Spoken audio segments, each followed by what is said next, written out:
Comment ça va tout le monde? Et on se retrouve dans mon nouveau décor. Enfin, ça y est, il était temps. Bon, il est pas fini, mais ça ne saurait tarder. Donc on fera un petit home tour à l'occasion. Mais pas tout de suite. Aujourd'hui, on est là parce que Netflix a sorti un nouveau délire. J'ai vu ça avec tous les influenceurs que je suis. C'est mon top Netflix. C'est faire son top 10 des programmes qu'on trouve sur Netflix.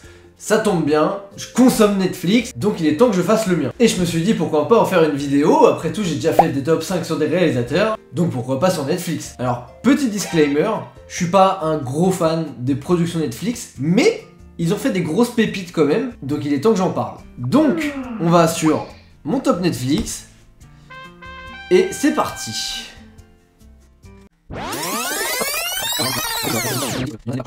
Ah bah le perdu c'est grave cool. Bon, on fait un premier jet, on changera selon ce qu'on découvre. Donc balle perdue, Mortel. Alors Mortel les enfants, c'est une série, soit on aime, soit on déteste. Moi j'ai adoré, enfin ça m'a parlé sur certains sujets etc. Soit on aime, soit on déteste. Je vais pas en dire plus, honnêtement, mais c'est vraiment une des meilleures séries que j'ai vues sur Netflix. C'est français, il y a des acteurs qui sont hyper bons, dont Karl Malapa je crois. Vraiment c'était une grosse dinguerie. Et je vais mettre que des originaux Netflix du coup dans mon top 10 parce que faut pas abuser. On est là pour parler de Netflix du coup. Et pourquoi ça tourne en rond là? Ouais. Faut bien qu'il me reste 8 choix mais, mais je vois les mêmes là. Ah Cyberpunk. Très très bien Cyberpunk. Oh ça veut dire qu'il y a Arcane quelque part. Alors. Arcane parce qu'il faut pas déconner. Une autre série que j'aime énormément. Sense8. Propose-moi toutes tes séries mon frérot. Altered Carbon, la saison 1 était une grosse dinguerie. Vraiment c'est du cyberpunk comme on fait pas beaucoup. Alors je crois que c'est adapté d'un bouquin. La saison 2 pue la merde. Voilà. Jupiter's Legacy, pareil, potentiel gâché. Avatar, le dernier maître de l'air, ça sera jamais au niveau de l'animé malheureusement. El Camino, mais c'est même pas une série ça, qu'est-ce que ça fait là? C'est un film, c'était même pas ouf. Mindhunter, c'était très bien, pour l'instant on le met dans le top. Outer Banks, pareil, c'est super cool, je kiffe regarder, mais on va pas se mentir, c'est pas non plus la série du siècle. Dark, alors Dark, c'était bien hein. Franchement j'ai bien aimé, mais ça va trop loin, ça veut trop se la jouer, nous on voyage dans le temps, on maîtrise le truc et tout ça, on va te perdre, tu comprendras qu'à la fin, une chose en imbrique une autre, etc. Du coup j'ai trouvé ça bien, mais ça va en faire trop en fait. Des fois les séries elles veulent en faire trop, c'est comme la dernière saison de Game of Thrones quoi, pour parler des sujets qui fâchent. En fait tu veux tellement surprendre ton téléspectateur que tu fais l'inverse de ce qu'il a envie, mais du coup tu fais un truc soit pas cohérent, soit nul, donc désolé. Viking c'est grave bien mais c'est pas Netflix. The Get Down, mais oui, j'en ai déjà parlé sur la chaîne dans un recommandation, truc cabidé. Mais The Get Down c'est incroyable, putain comment j'avais pu oublier ça, c'est fou. Que des séries pour l'instant, je regarderai les films après. Déjà il n'y a plus Daredevil, mais si ça y était je pense que ça aurait sa place dans le top, parce que la saison 3 de Daredevil c'est une grosse dinguerie.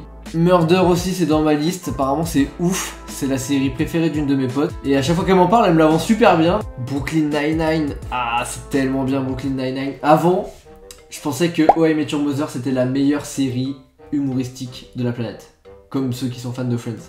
How I Met Your Mother reste la série humoristique la mieux écrite de la planète. Tous ceux qui disent le contraire, je m'en bats les couilles, je suis désolé. C'est trop bien écrit, j'ai adoré du début à la fin, voilà. Même s'il y a des épisodes qui sont moins drôles que d'autres, des saisons qui sont moins bonnes que d'autres, même si des persos peuvent casser les couilles à des moments, c'est trop bien écrit. Je suis désolé. Maintenant, Brooklyn Nine-Nine, c'est très drôle. Et ça part très rarement dans le drame, là où How I Met l'a fait, mais bien.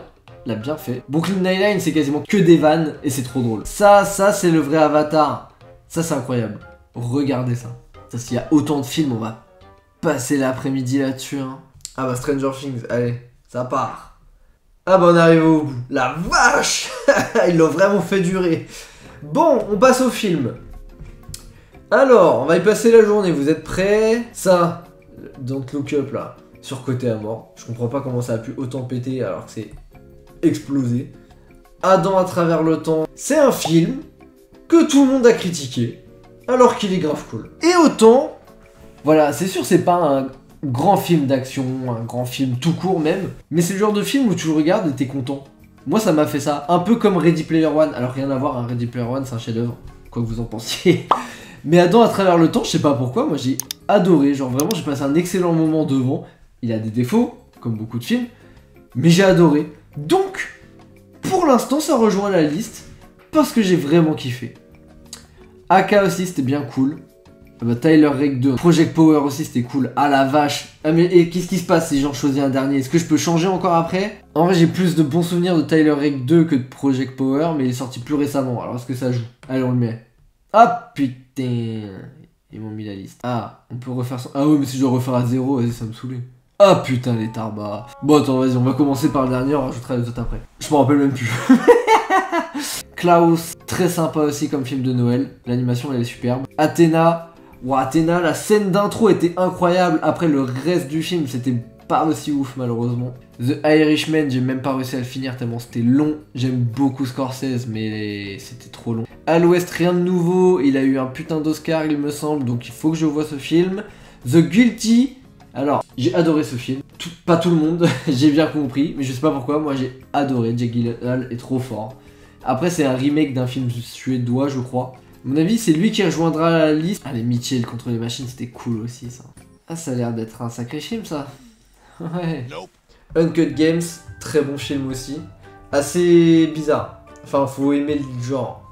Mais c'est un bon film pour ceux qui aiment le genre. Je suis le pire critique ciné du monde. Attends, mais il y a des films, genre ça c'est Brad Pitt. Est-ce que ça donne pas envie de le voir? Si. Est-ce qu'on en a entendu parler? Non. Donc, est-ce que c'était bien?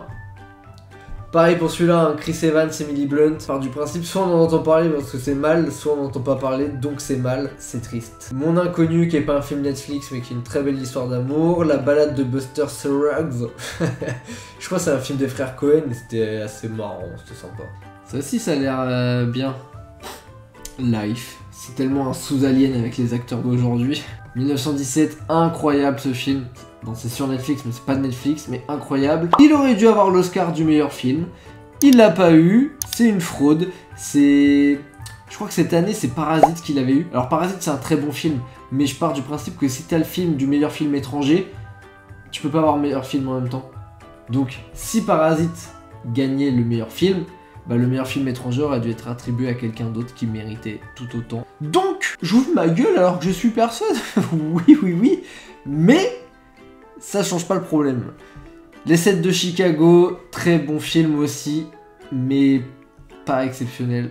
Peter Pan, tellement le film de mon enfance, ça. Oula, l'affiche. Putain, on dirait une demi-miniature, tiens, tellement c'est mal fait. Genre, on dirait vraiment, ils ont pris un gars lambda, et pouf, ils ont mis la tête à Antonio Banderas dessus. Ah, ça me tue. Dans de la mer. Regardez-moi cette affiche comme elle est belle. C'est pas une dinguerie. Genre maintenant on fait Momo. Vous voyez le contraste là? Ah non, ça me tue. Tic tic boum. Oh, allez, ça rentre. Ah, vous savez quoi? Non, on le mettra après. Mais tic tic boum. Tic tic boum et The Guilty pour moi ils sont largement mieux que les autres que j'avais mis. Les autres films. Je sais plus ce que c'était. Si c'était Balle perdue et Tyler Rake. On arrive au bout. Alors, on est parti. Tic Tic Boom, The Guilty, Sense8, The Get Down, Mortel, Stranger Things, Arcane, Cyberpunk. Démon S2, j'ai oublié, je suis le pire, j'ai la flemme de tout me retaper. Ah, je suis dégoûté là. Allez, on fait vite.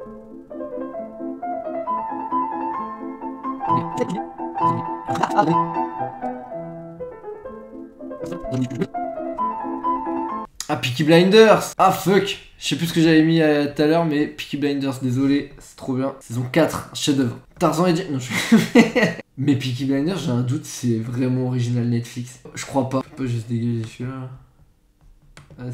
Putain, on pouvait faire ça. Oh, le con.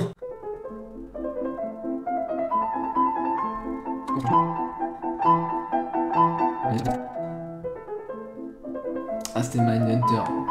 Mindhunter, j'ai largement préféré la saison 2 à la 1 d'ailleurs, mais c'est trop bien.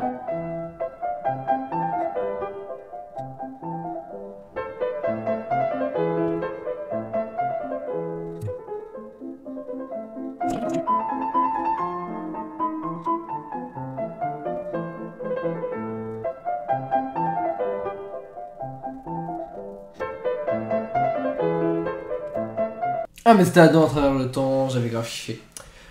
Voilà, c'est vrai. Bon, on termine là-dessus. Je vous explique un peu mon top. Alors du coup c'est pas dans l'ordre, hein. Mais Tic Tic Boom, comédie musicale mais incroyable. Andrew Garfield, je crois que c'est son meilleur rôle vraiment. Je crois qu'il était nommé pareil aux Oscars ou Golden Globe ou une quelconque récompense. Il méritait de recevoir quelque chose. Ceux qui aiment les comédies musicales, ceux qui aiment la vie, regardez ce film, c'est fou. Ensuite, The Guilty. Un film qui prend au trip du début à la fin. C'est... Enfin, Jake Gyllenhaal, c'est le personnage, il est tout seul. Voilà, on voit quasiment que lui de tout le film. À lui tout seul, il nous transmet des émotions, c'est un truc de fou. Franchement, j'ai adoré.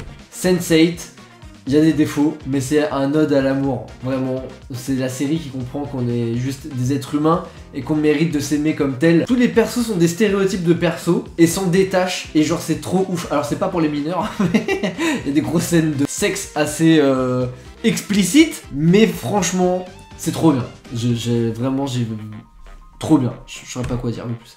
The Get Down, c'est tellement sous-coté, ces 2 saisons incroyables sur la naissance du hip-hop aux États-Unis, dans le Bronx, que des acteurs trop bons. Celui qui joue Brooks, Justice Smith, je crois, qui a joué récemment dans un film Donjons et Dragons, Jurassic World aussi, il me semble. Voilà, c'est devenu un acteur de ciné mainstream, malheureusement, dans des grosses productions, mais pas dans des bonnes productions. Ce qui est un peu dommage, parce qu'il a vraiment du talent, et on le voit dans cette série. À côté de lui, là, en rouge, là, le petit, c'est Shaolin Fantastic, incarné par la voix française, la voix anglaise, pardon, de Miles Morales, dans les Spider-Verse. Simplement. Mortel, une série française qui parle de vaudou, avec des acteurs qui vont vous sembler des têtes à claque dès le premier épisode, ce qui est vrai, mais qui est grave bien, on finit par s'y attacher, genre vraiment le personnage de Karl Malapa, je crois que c'est Sofiane qui s'appelle, détestable au début, et plus on avance, plus c'est cool, c'est vraiment trop bien, genre j'adore Mortel, vraiment, 2 saisons. Et c'est ciao, mais au moins la fin de la saison 2 se termine, quoi, on va dire. On pourrait dire que c'est une fin de série, ça me poserait pas de problème. Même si j'aurais aimé une saison 3. Stranger Things, bah pas besoin de la présenter, hein. Arcane, pareil. En plus c'est français, c'est trop bien, l'animation est dingue. Je joue pas du tout à League of Legends, mais c'est incroyable. Vraiment c'est incroyable. Cyberpunk, j'ai joué au jeu, j'ai adoré la série, plus que le jeu je pense même. Pareil, c'est pas du même niveau que Arcane, mais c'est... très bien. Mindhunter, bah David Fincher en fait il est derrière ça et bah gros respect à lui parce que c'est une série qui était incroyable, qui promettait et qui a été annulée aussi par Netflix, hein, forcément, sinon la vie aurait été trop belle. Et Adam à travers le temps, donc un film très enfantin. En fait Spielberg aurait pu faire ce film. Si vous aimez les films good vibe que Spielberg a pu faire, que ce soit E.T. ou les Goonies par exemple, c'est pas Spielberg mais il l'a produit. Pourquoi je les compare aux Goonies? Peut-être à cause du gosse. Il y a une atmosphère, c'est trop bien. Donc voilà, c'est terminé, ça fait 50 minutes que j'enregistre parce que j'ai perdu mon top comme un golemon. Donc, on se retrouve très bientôt pour tout ça, que je vous montre un peu tout ce qui a changé, et puis pour d'autres choses bien plus prometteuses concernant mon avenir sur la chaîne, notre avenir en commun. Je ne sais pas. Et avant qu'on se quitte, j'aimerais beaucoup que vous me donniez vos top 10 à vous de Netflix grâce au site ou à votre imagination.